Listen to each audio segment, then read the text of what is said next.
You've probably never thought about it this way, but for early American pioneers, food wasn't about taste, nutrition, or comfort.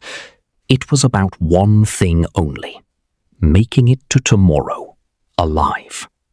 Across endless plains, frozen rivers, and unforgiving mountains, settlers had no stores, no backup plans, and often no idea what they would eat next week, let alone the next day.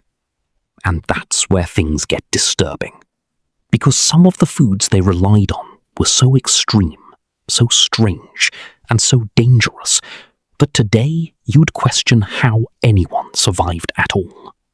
And wait until you hear number 3. It's something most people wouldn't even recognize as food. Let's go back into the raw, forgotten survival world of early America. They called